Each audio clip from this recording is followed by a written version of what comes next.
positive results.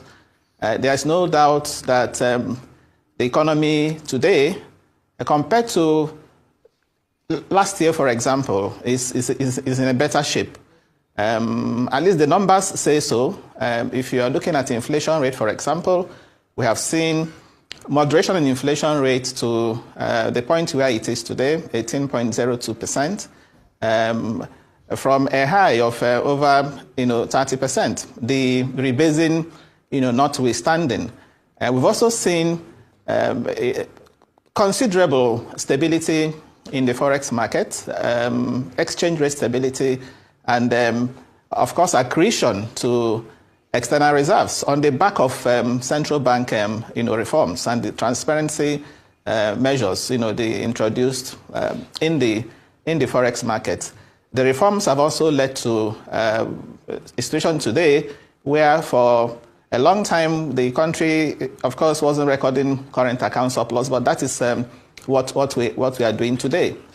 So macroeconomic stability is what is engendering this confidence in the economy, not only from domestic investors, but also from international investors. And you've also seen what has also happened in the stock markets. Again, I would also say one of the spin-offs of the reforms. Today, year-to-date return in the market is above 35%, even close to 40%.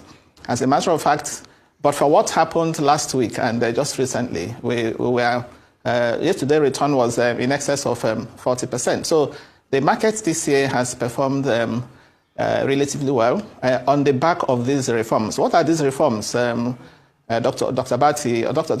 I'm specifically referring to the, of course, fuel subsidy removal that came in the wake of the onset of this administration, the unification of exchange rates, and we also know why that was done to bring sanity and transparency in the forex market, and more importantly for me, the tax reforms that will be kicking in January.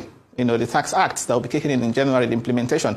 So I think these reforms in totality have contributed to the kind of confidence that the economy is now enjoying, not only from domestic investors, also from international investors.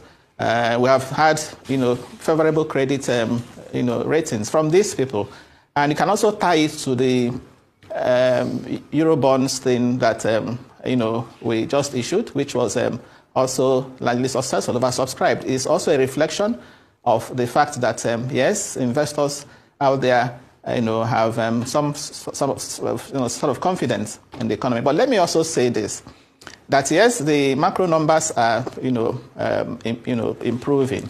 But it's also important to recognize, just as the World Bank also mentioned, that the macro numbers, improvement in the macro numbers is one thing. The lives of the welfare of the average Nigerian is also another. So going forward, the effort should now be in ensuring that these macro numbers, positives we are witnessing, also reflect, also translate in, improved welfare conditions for Nigerians. You have inflation rate, for example, moderating to 18.802%, as I mentioned earlier. You have GDP growing at 4.23%, the last GDP number that we had. But at the same time, the World Bank is talking about increase in poverty rate. So this should concern us. And I think this is also the point where beyond the chest